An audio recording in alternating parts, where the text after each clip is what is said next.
Maka nanti bicara siapa yang mengajar, mendidik, menumbuhkan anak-anak kita, pada akhirnya adalah Allah Azza wa Jalla, bukan kita, Pak. Kita ini hanya kepanjang tanganan Allah untuk melanjutkan pendidikan atau untuk mengawal pendidikan. Selebihnya adalah Allah Azza wa Jalla. Supaya kita para orang tua tidak overconfident atau tidak terbebani, Pak. Aduh, gimana nih cara ngurus anak? Ini serahin dulu ke Allah, Pak. Bangun dulu ketawakalnya, ini terserah Allah lah Azza wa Jalla. Jangan kemudian kita membanding gimana ini. Pokoknya agak susah betul ngurus anak. Nyontoin sholat sudah, nyuruh sholat sudah gitu. Nyontoin ngaji sudah, nyuruh ngaji sudah, kok susah betul. Jangan gantungkan, Pak, harapan itu sama kita atau ilmu kita atau guru-gurunya. Enggak. Semua yang menjadi selain Allah, Pak, itu tidak punya kemampuan apa-apa kecuali Allah sudah. Harus yakin dulu itu, Pak.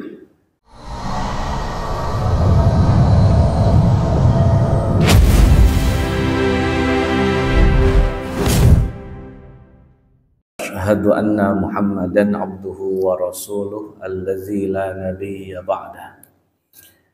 Allahumma salli ala Sayyidina Muhammad wa ala alihi wa ashabihi ajma'in, amma ba'd. Hadirin ikhwati iman rahimakumullah, dalam Al-Quran itu pembahasan Nabi dan masih bayi itu hanya beberapa saja. Ada Nabi Musa alaihi salam, di mana beliau masih bayi kemudian harus dibuang oleh ibunya. Ada Nabi Isa alaihi salam yang saat masih bayi sudah bicara bahwa saya adalah Nabi. Hanya sebagian kecil saja yang menceritakan tentang bayi para nabi atau nabi ketika masih bayi. Nabi Muhammad saja Shallallahu Alaihi Wasallam tidak disinggung oleh Al-Quran tentang masa-masa beliau masih bayi.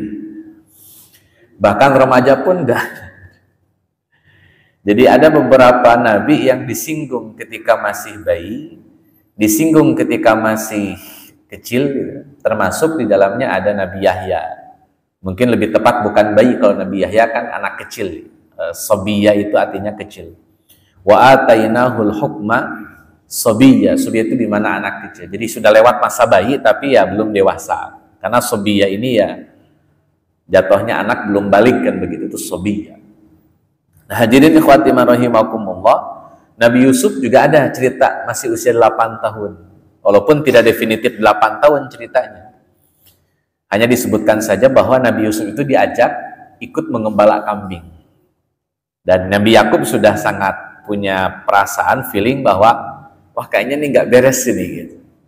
Tapi kan anaknya yang 10 orang ini meyakinkan Nabi Yakub, udahlah ya itu, serahkan kepada kami tanggung jawab kok gitu. Kami yang akan melindungi Nabi Yusuf alaihissalam. Ya, waktu itu kan belum jadi Nabi, Pak, disebutnya ya Yusuf saja. Sampai akhirnya Nabi Yusuf kan diperlakukan secara intimidatif oleh kakak-kakaknya. Itu bayi ketika masih kecil. Ada Nabi Yahya, ada Nabi Yusuf, dari bayi ada Nabi Musa, ada Nabi Isa alaihissalam. Selebihnya itu rata-rata Nabi dibahas oleh Al-Quran ketika mereka sudah di usia dewasa atau sudah di usia mereka memang jadi para nabi. Nabi Daud, Nabi Sulaiman, Nabi Ibrahim, Nabi Muhammad, itu dibahas ketika mereka sudah di usia dewasa. Maka kita simpulkan bahwa pendidikan Islam itu dia akan memiliki beberapa tahapan. 1 masa bayi, 2 anak kecil, yang ketiga dewasa. Karena 3 potret tadi mewakili pendidikan pada umumnya. Ada Nabi Musa, Nabi Isa yang memang pendidikannya sejak bayi. Ada Nabi Yahya, Nabi Yusuf yang kemudian lebih difokuskan pada masa kecilnya. Dan yang ketiga, Nabi, ya secara umum lah, Nabi Muhammad, Nabi Ibrahim, yang kemudian disebut oleh Al-Quran di usia mereka sudah dewasa. Sehingga bayi, anak-anak, dewasa gitu. Itu menjadi potret pendidikan Al-Quran ketika menyinggung atau membahas para Nabi alaihi wassalam. Nah, hadirin ikhwati rahimakumullah, terus bagaimana cara melihat pendidikan Islam mendasarkan usia? Ya, kita nisbatkannya kepada Nabi tadi. bagaimana kemudian Nabi Musa, Nabi Isa, bagaimana kemudian Nabi Yusuf, Nabi Yahya, bagaimana kemudian nabi-nabi yang lain yang mendapatkan edukasi pendidikannya setelah usia mereka dewasa. Hadirin ikhwati rahimakumullah, yang pertama ketika masa anak-anak ada Nabi Musa dan juga Nabi Isa alaihi salam. Untuk konteks Nabi Musa, kalau Nabi Isa kita simpan dulu. Saya tanya Pak, Nabi Musa, beliau ketika lahir kan sudah dibuang dalam tanda petik. Kemudian pendidikannya diamanahkan kepada Siti Asia di lingkungan keluarga Fir'aun. Nah, sekarang kita mengawal bagaimana pendidikan seorang anak di lingkungan yang tidak kondusif. Kira-kira gimana Pak ngawal? Jadi sudah sepuh, sudah masih bayi, tapi berada di lingkungan yang sangat tidak kondusif. Karena Nabi Musa berada di lingkungan kerajaan Fir'aun, yang notabene beliau bukan seorang muslim. Hanya istrinya saja kan, Asia ini, ibunda Asia ini yang kemudian memiliki nilai-nilai tauhid. Adapun Fir'aunnya tidak. Lingkungan yang lainnya juga tidak. Kira-kira bagaimana mengawal pendidikannya? Bayi dari kecil dididik di lingkungan yang tidak kondusif. Dan ini jadi pelajaran nantinya Pak, bahwa yang namanya pendidikan tidak bicara lingkungan kondusif atau tidak. Artinya di tengah pendidikan yang sangat tidak kondusif, seorang tua atau orang tua masih bisa memberikan pendidikan kepada anaknya, walaupun di lingkungan yang tidak kondusif. Kadang-kadang kita suka punya alasan Pak, ya wajar anak kita ini tidak benar, ibu bapaknya nih soleh, tapi lingkungannya, orang sekitarnya, kadang-kadang kan menyalahkan gitu Pak. Padahal dalam catatan sejarah ada kok Nabi Musa alaihi salam, di mana beliau sebagai seorang nabi dan dididik oleh lingkungan yang tidak kondusif, ternyata sukses, bisa menyelesaikan tugas-tugas kenabiannya dengan baik, walaupun tidak dididik oleh lingkungan yang sangat kondusif. Jadi ada Pak ruang-ruang itu Pak. Jadi maksud saya jangan sampai kemudian ada alasan alibi bahwa ini lingkungan nih bla bla bla begini ya. Enggak. Ternyata dalam faktanya ada juga lingkungan yang tidak kondusif tetapi melahirkan anak yang luar biasa soleh. Kalau Nabi Isa jelas Pak, dia punya ibu yang soleha, dia punya kakek yang soleh, dia punya kakek paman ya, Nabi Zakaria yang juga soleh, bahkan punya sepupu yang juga soleh. Ini clear Pak, kalau Nabi Isa itu lingkungannya sangat mendukung sekali, sampai beliau layak kemudian mendapatkan ilmu kenabiannya atau nilai-nilai kenabiannya, itu aman. Kalau Nabi Musa nah hadirin ikhwati rahimakumullah, disinilah letak Allah Azza wa Jalla ingin mendidik para nabi, bahwa bagi Allah pendidikan itu urusan Allah Azza wa Jalla yang menumbuhkan. Jadi jangan pernah kemudian kita beranggapan bahwa titik tolak pendidikan ada di orang tua, titik tolak pendidikan ada di guru, titik tolak pendidikan ada di masyarakat. Sang pendidik itu Allah Pak. Karena di tengah kondisi sosial yang tidak kondusif, Nabi Musa jadi Pak. Itu fakta yang tidak bisa dibantah. Karena bisa saja kemudian Nabi Musa terjebak dengan kemaksiatan, terjebak dengan kemusyrikan, kan hidup di tengah-tengah masyarakat yang musyrik. Apalagi ketemunya dengan Fir'aun, nggak tanggung-tanggung Pak, ini penjahatnya penjahat itu ya Fir'aun. Tapi luar biasanya sedikit pun tidak terpengaruh Pak, sama sekali. Hadirin ikhwati rahimakumullah, ternyata Allah Azza wa Jalla menjaga Nabi Musa dan mengawal Nabi Musa. Ini intervensi Allah dalam pendidikan. Maka nanti bicara siapa yang mengajar, mendidik, menumbuhkan anak-anak kita, pada akhirnya adalah Allah Azza wa Jalla, bukan kita Pak. Kita ini hanya kepanjang tanganan Allah untuk melanjutkan pendidikan atau untuk mengawal pendidikan. Selebihnya adalah Allah Azza wa Jalla. Supaya kita para orang tua tidak overconfident atau tidak terbebani. Aduh, ini gimana nih cara ngurus anak? Ini serahin dulu ke Allah. Pak. Bangun dulu ketawakalnya, ini terserah Allah lah Azza wa Jalla. Jangan kemudian kita membani, gimana ini? Kok kayaknya agak susah betul ngurus anak. Nyontoin sholat sudah, nyuruh sholat sudah, gitu. Nyontoin ngaji sudah, nyuruh ngaji sudah, kok susah betul. Jangan gantungkan Pak, harapan itu sama kita atau ilmu kita atau guru-gurunya. Enggak. Semua yang menjadi selain Allah Pak, itu tidak punya kemampuan apa-apa kecuali Allah sudah. Harus yakin dulu itu Pak. Dan Nabi Musa Pak, oleh Allah Azza wa Jalla didesain akhirnya Pak. Satu, ketika Nabi Musa ingin punya makanan dalam kurung ASI kan begitu Pak, maka ibu kandungnya yang menyusui. Allah halangi Pak, supaya tidak ada ASI yang cocok dengan Nabi Musa kecuali ASI punya ibunya. Ini kan pengawalan yang sangat rapi. Dan akhirnya seluruh nabi Pak, itu dikawal oleh Allah Azza wa Jalla supaya para nabi itu kemudian tidak disusui oleh orang lain yang bermasalah Pak. Semuanya. Atau tidak dididik oleh orang-orang yang bermasalah walaupun berada di lingkungan yang bermasalah. Pokoknya Allah punya cara saja melindungi para nabi ini supaya tidak disentuh oleh orang-orang musyrik. Dalam kurung termasuk Nabi Musa alaihi salam. Asinya asi ibu kandungnya Pak. Dan itu kan agak dramatis ya, di mana misalkan Nabi Musa ini pengen dikasih asi, karena kan Asiyah tidak punya anak Pak, jadi beliau tidak punya kemampuan memberikan Asiyahnya, dibikinlah sayembara. Nah, singkat cerita, sayembara ini terdengar oleh kakaknya Nabi Musa alaihi salam. Maka sang kakak mempertemukan Asiyah dengan ibu kandungnya, yang akhirnya yang memberikan Asiyah adalah si ibu kandung. Jadi ini pendidikan bermula dari sebuah aktivitas menyusui. Hadirin Fatimah rahimakumullah, para ibu yang punya bayi, ketika masa-masa menyusui itu masa-masa paling penting dalam kehidupan seorang bayi.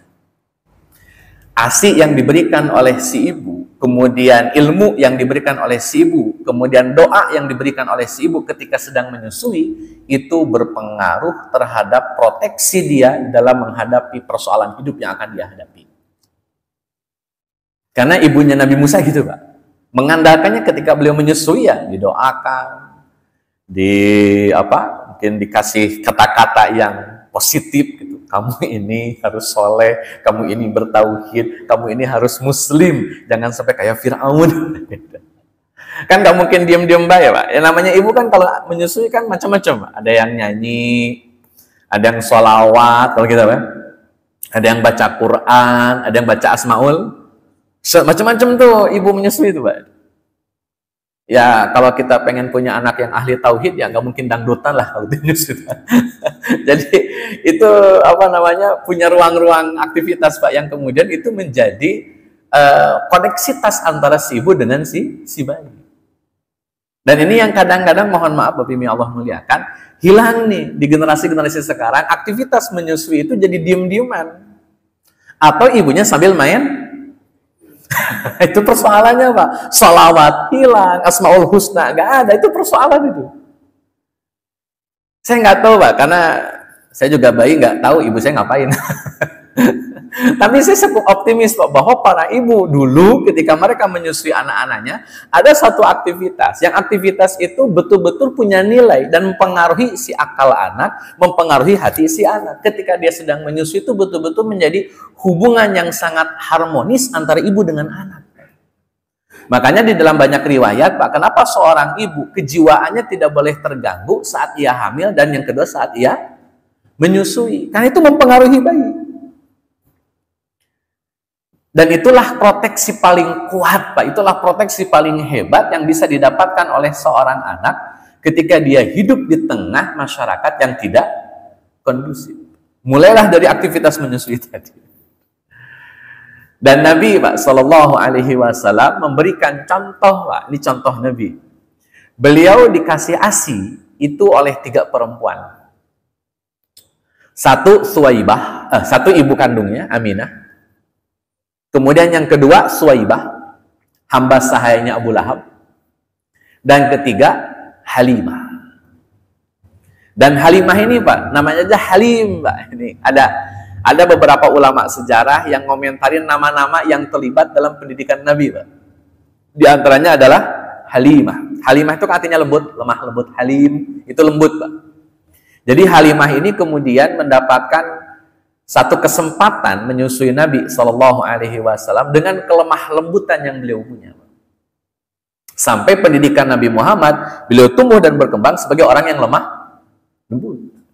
Dan itu ternyata, Pak, secara umum Nabi Ismail alaihi salam atau keturunannya itu disebut sebagai anak yang lembut.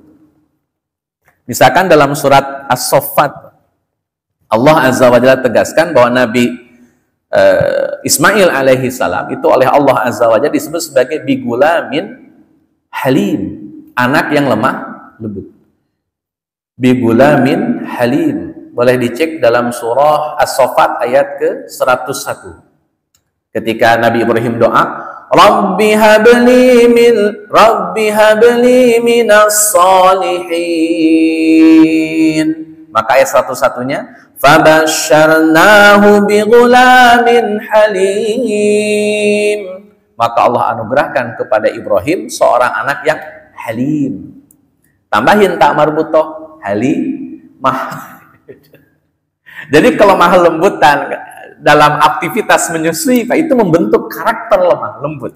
Sudah bakatnya keturunan Nabi Ismail itu lemah lembut, ditambah lagi ketika aktivitas menyusui juga lemah lembut, Pak. Maka Nabi Muhammad Shallallahu Alaihi Wasallam masuk kategori hamba atau masyarakat Arab. Kan orang Arab itu biasanya kan tegas-tegas, Pak. Iya, hitam-hitam, putih-putih. Suka-suka, enggak. Nabi itu agak banyak gak enaknya, Pak. Contoh, Pak, ini kelemah lembutan Nabi Shallallahu Alaihi Wasallam. Ketika Nabi ditawari perempuan, Pak. Jadi ada perempuan nawarin diri. Rasul, mau nggak nikahin saya? Gitu. Kalau zaman dulu biasa tuh, Pak, perempuan begitu. Kalau sekarang kan agak-agak ini agresif. Zaman dulu tuh biasa saja, Pak. Jadi ada wanita, seorang sahabat perempuan datang ke Rasul di tengah sahabat, Pak. Sahabat lagi pada ngumpul. Kata si perempuan ini, sahabat ini, Rasul punya hajat gak sama saya? Nabi lihat, Pak, ke atas, terus turun ke bawah, terus Nabi nunduk, diem, Pak. Sama sekali nggak ada jawaban, Pak, diem saja. Gitu. Kan enaknya kan dijawab, iya atau tidak gitu. Kan biasa saja, Pak, iya atau tidak. Enggak, Nabi memilih diem, Pak, diem saja. Sampai ada satu orang sahabat sudah paham nih kalau Nabi diemnya lama kayak gini, itu sebetulnya ingin menjawab, jawabannya tidak.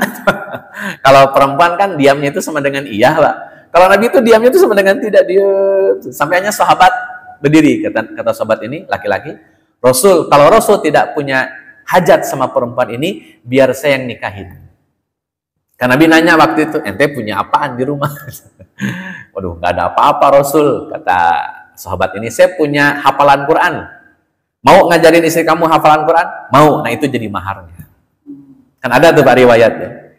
Riwayat tentang Nabi itu memang orangnya halim, lemah lembut sekali. Agak sungkan kalau bilang tidak itu.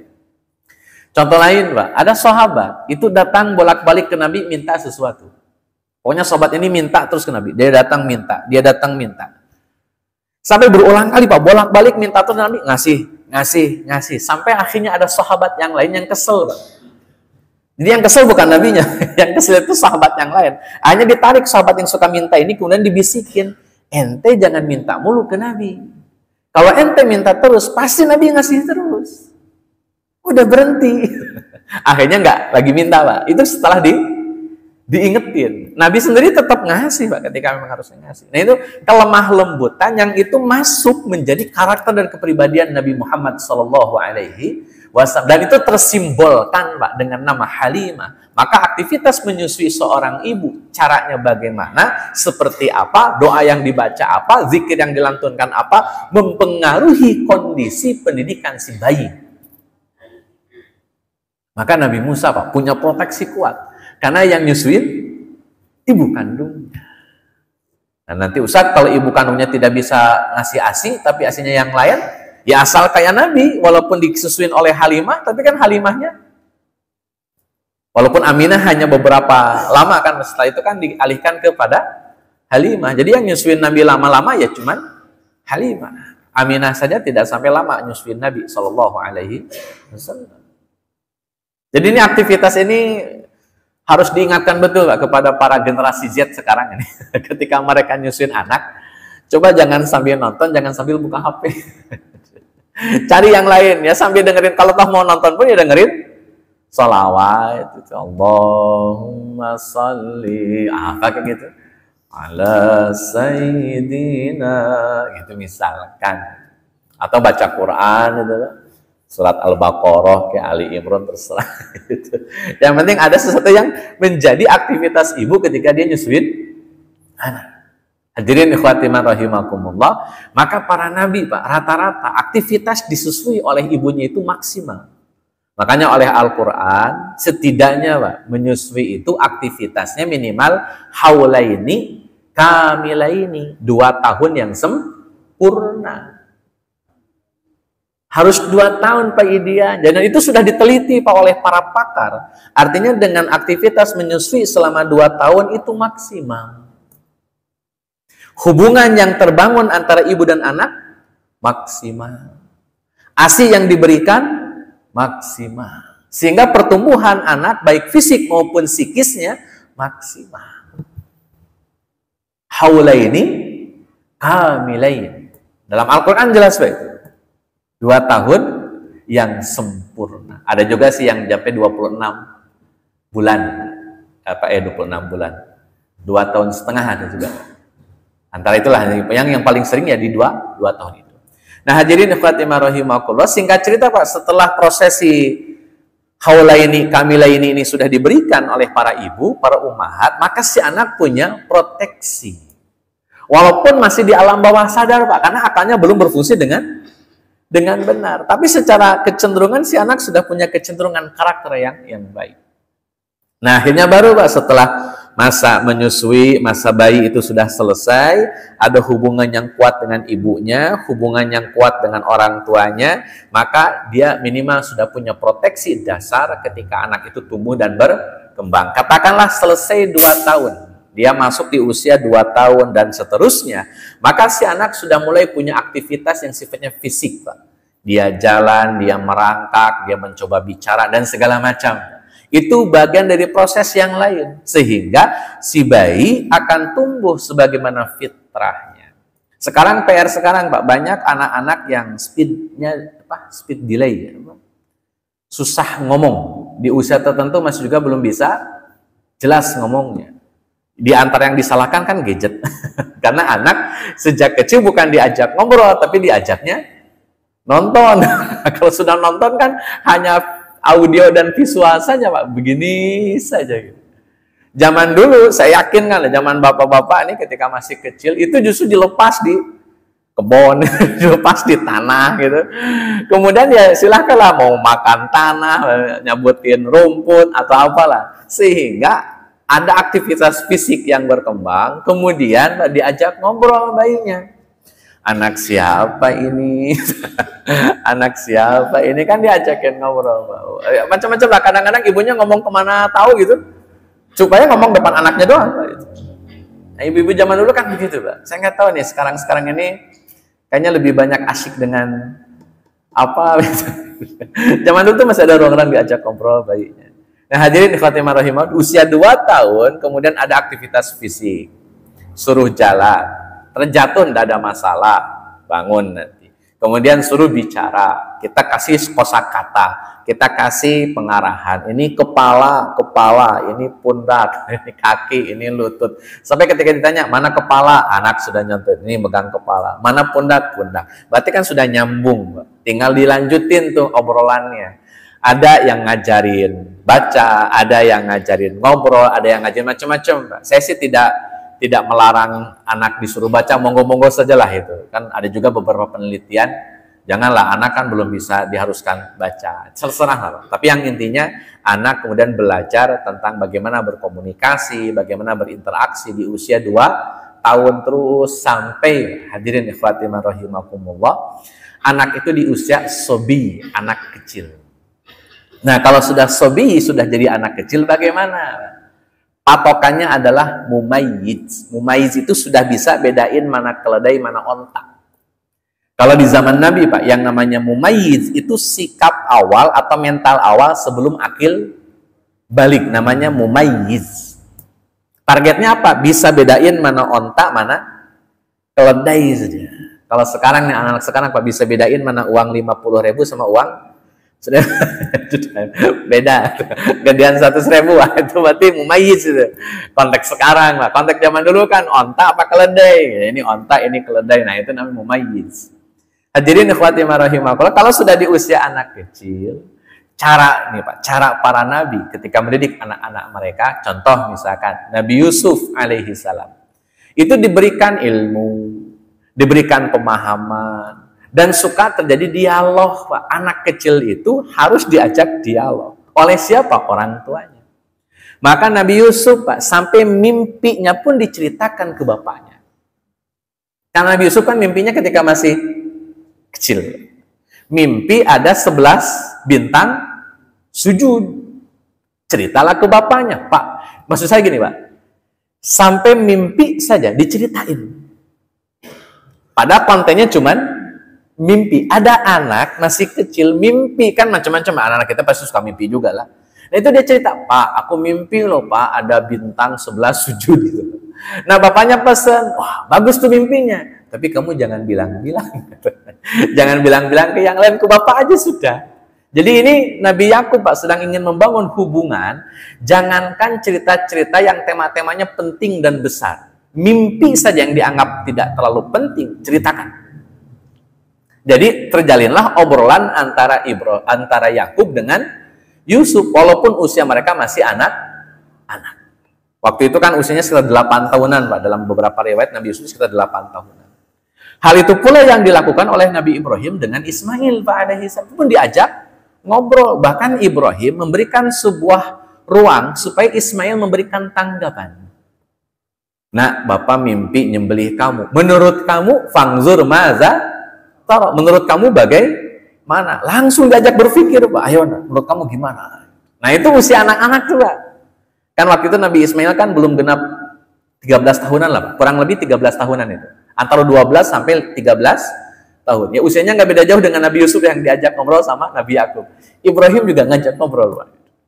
Nah, hadirin Fatimah rahimakumullah, saya rasa anak kecil ini, momen anak kecil ini, momen ketika mereka banyak bicara, momen ketika mereka banyak bertanya, maka mulailah berdialog dengan mereka. Walaupun ada ustadz, Pak, jangan tanya anak-anak mau apa, pengen kemana, ada juga itu. Saya agak kurang setuju aja dengan itu, Pak. Karena itu agak-agak diktator nanti ya. Tapi ala kulli hal, Pak, sebelum saya lanjutkan, silakan azan isya dulu. Dan mohon izin setelah azan mungkin tambah beberapa menit saja. Karena dewasa belum saya singgung sama sekali. Ini minimal season 1 lah saya sampaikan dulu. Wallahu a'lam.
Baik, hadirin khatimah rahimakumullah, supaya tidak loncat, jadi kita bagi masa kecil ini atau anak kecil ini jadi beberapa step.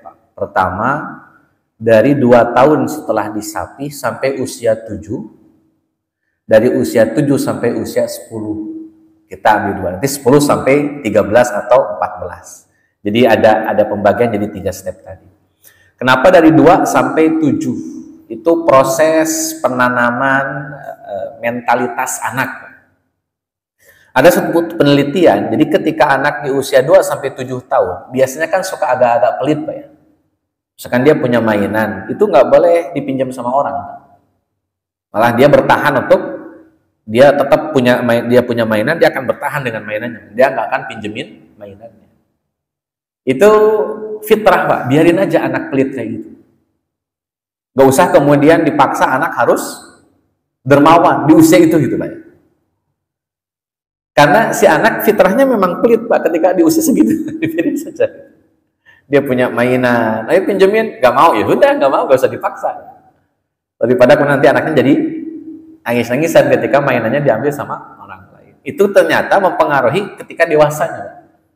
Kalau anak fitrahnya tadi dia proteksi terhadap barangnya, terhadap hartanya, terhadap miliknya, kemudian kita bongkar itu, kemudian kita suruh anak kita dermawan di usia yang belum waktunya, itu dia tidak akan punya kemampuan kompetisi. Dia kehilangan kompetisi, dia udahlah pasrah, ya udah kamu ambil, ada pekerjaan, ada yang lain ngambil, ya udah ambil. Hanya dia tidak memiliki daya saing, daya kompetisi. Itu sudah diteliti, ada penelitian. Jadi fitrahnya memang pelit, biarin pelit. Itu 2 sampai 7 tahun. Nah, sejak usia 7 tahun, Pak, kemudian si anak ini dibekali pendidikan, Pak. Misalkan suruh ngafal atau suruh sholat. Nabi saja untuk sholat, Pak, diajarkan di usia 7 tahun. Rata-rata, Pak, maaf nih, rata-rata para penghafal Quran atau para ulama salaf zaman dulu, mereka menuntaskan hafalan Qurannya antara usia 7, 8 atau 10 tahun. Itu mereka rata-rata hafalannya di situ, Pak. Pokoknya hatam Quran, hafalan maksudnya bukan hatam ngaji, tapi hatam hafalan. Itu usia 7 tahun, ada yang 8 tahun, ada yang 10 tahunnya. Rentang 7 sampai 10 adalah proses penanaman aktivitas ibadah. Caranya, Pak, kalau zaman dulu, selesaikan dulu hafalan Qurannya. Jadi si konstruksi otak ini, Pak, kalau isinya Al-Quran di awal, itu konstruksi otaknya rapih gitu, Pak. Maka selebihnya tinggal dikasih pendidikan, suruh sholat, selebihnya suruh punya akhlak. Kenapa? Konstruksi otaknya sudah bagus gitu, Pak. Ketika isi pertamanya adalah Quran. Jadi jangan sampai otak anak, akal anak yang pertama kali mereka nikmati atau mereka konsumsi itu sesuatu yang tidak baik, Pak. Karena itu berbekas. Ketika anak misalkan dia melihat yang tidak dibolehkan, haram, Pak, misalkan melihat haram. Di usia dia masih usia 7 sampai 10 tahun itu terbawa sampai dewasa, Pak. Makanya ulama zaman dahulu, Pak, generasi salaf, usia 7 tahun itu yang dicekok itu Quran dulu. Ngapal aja, ngerti, nggak ngerti, pokoknya ngapal. Maka isi kepala mereka isinya adalah hafalan. Nah, setelah isinya hafalan, Pak, baru perangkat berikutnya. Ternyata, Pak, ini beberapa penelitian, walaupun memang ada miss dalam proses pengajarannya. Tapi secara umum, Pak, ketika akal anak, otak anak sudah diisi dengan Al-Quran, itu tingkat kedewasaannya sampai pada di atas rata-rata anak pada umumnya. Dia akan lebih dewasa. Nah, setelah sudah diisi Quran, baru suruh sholat. Itu kemungkinan besar lebih mudah, Pak, daripada nyuruh anak sholat dan dia tidak punya hafalan Quran. Walaupun mungkin ini tidak sama persis nanti di prakteknya ya. Tapi ini secara konsep dasar umumnya begitu. Nah, kalau sudah kemudian diisi Quran sejak awal, kemudian dikasih perintah, ayo sholat, ayo ini. Nah, itu sudah muncul, Pak, amalan. Durasi 3 tahun, Pak, dari 7 sampai 10 tahun. Kalau usia 10 tahun belum juga ada kemampuan secara mandiri, motivasi yang langsung mandiri, maka dibolehkan untuk dipukul. Jadi baru dikenakan sanksi di usia 10 tahun. Anak biar paham, Pak, bahwa kalau begini ada rewardnya, kalau begitu ada sanksinya. Nah, biar anak paham. Kenapa? Karena dalam hidup kita tidak akan lepas daripada reward dan sanksi. Tidak akan lepas daripada pahala dan hukuman. Itu pasti. Itu jelas, itu kan pengajaran Quran, Pak. Al-Quran saja, siapa yang fa'amman khofat mawazinu fa'ummuhu, terus wa'amman sakulat mawazinu fahuwa fi'i, kan itu sudah jelas, Pak, yang berat timbangannya begini, yang ringan timbangannya begitu, itu sudah rumus, Pak. Maka diajarkanlah anak usia 10 tahun adanya sanksi. Nah, kamu harus hafal, harus tahu bahwa setiap pelanggaran ada sanksi, setiap ada kebaikan ada reward. Begitulah kaidah dalam hidup. Kamu mau ngaji di mana saja, yang namanya hidup ada rewardnya, ada sanksinya. Itu di usia 10 tahun ajarkan. Maka usia 11, usia 12 sudah bisa diajak dialog dengan tema-tema yang lebih berat lainnya. Dan terakhir, hadirin ikhwati rahimakumullah, Nabi SAW memberikan sanksi berupa pukulan, Pak. Itu menyesuaikan dengan konteks masyarakat di mana pukulan itu diterapkan. Zaman dulu, Pak, Ibnu Abbas radhiyallahu an menghukum Ikrimah namanya, seorang murid daripada Ibnu Abbas, dengan cara kakinya dirantai. Beliau ngajar tafsir, Ikrimah loncat-loncatan di majelisnya, kakinya dirantai pakai rantai besi. Diem dia. Dan dia menyampaikan, Ibnu Abbas menyampaikan pengajarannya. Tapi itu konteks budaya zaman dulu, Pak. Kalau bapak kemudian ngerantai anak, bahaya. Itu bisa dangkal komas anak gitu, Pak. Maksud saya, sesuaikan dengan intinya, Pak, garis bawahnya adalah reward, kalau benar ada reward, kalau salah ada sanksi. Nah, pemberian sanksi itu dan reward itu sesuaikan dengan kondisi di mana kita berada. Jangan kemudian ujuk-ujuk rantai. Kenapa dirantai? Ibnu Abbas saja dirantai, ngerantai. Itu jangan juga, terlalu letterlek nantinya, Pak. Yang jelas yang ditebankan oleh saya dalam hal ini adalah kalau benar ada reward, kalau salah ada sanksi. Baik, hadirin ikhwati rahimakumullah, itu sebagai prolog di season pertama. Mudah-mudahan ini bisa menambah satu hazanah keilmuan kita dalam pendidikan anak, bahwa ada rentang usia yang harus diperhatikan dan ada konten pendidikan yang juga harus diperhatikan. Quran sudah menggambarkan ada masa bayi, ada anak kecil, dan ada di usia dewasa. Nanti kapan anak disebut dewasa, apa indikator kedewasaan anak, insya Allah kita bahas di pertemuan berikutnya. Mohon maaf atas segala kekurangan, mohon maaf atas keterlambatan. Assalamualaikum warahmatullahi wabarakatuh.